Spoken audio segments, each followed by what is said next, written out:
Dobrodošli na webinar Komunalne djelatnosti Grada Zagreba Hrvatskog instituta za financijsku edukaciju koji se realizira uz podršku Grada Zagreba. Ja sam Ana.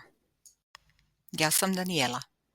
Karte u Gradu Zagrebu možete kupiti online putem parkirališnih automata, SMS-a, na kiosku ili putem aplikacije ZG Park. O uvjetima pojedinih usluga koje nudi Zagreb Parking više se informirajte na www.zagrebparking.hr. Jeste li znali gdje u Gradu Zagrebu završe nepropisno parkirana vozila koja odveze pauk? Nepropisno parkirana vozila koja odveze pauk završavaju na deponiji koji se nalazi na adresi Servisna cesta Istog 2, Zagrebački velesajam. Jeste li znali kako je Grad Zagreb podijeljen u 4 parkirališne zone, a za svaku od njih vrijede posebne tarife? Ovisno o vašim potrebama i mogućnostima, proučite opcije koje nudi Zagreb Parking kako bi pronašli onu koja najbolje odgovara vašim potrebama. Gdje možete saznati gdje se nalaze javne garaže u Gradu Zagrebu?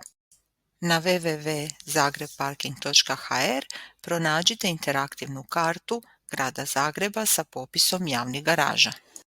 Na što treba obratiti pažnju kod korištenja usluge parkiranja u Gradu Zagrebu? Provjerite vremensko trajanje parkirališne karte te postoji li vremensko ograničenje parkiranja. Uspješna kupnja karte putem SMS-a se potvrđuje primitkom SMS poruke kojom se korisnik obavještava o izvršenoj kupnji. Na što trebaju obratiti pažnju prilikom parkiranja osobe s invaliditetom?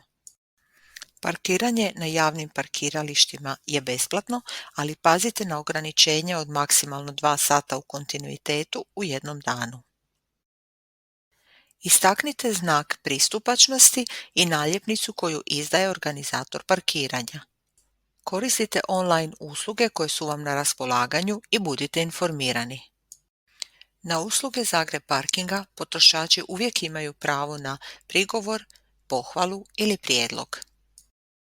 U svakom trenutku reklamaciju Zagreb Parkingu možete uputiti mailom, osobno ili poslati poštom.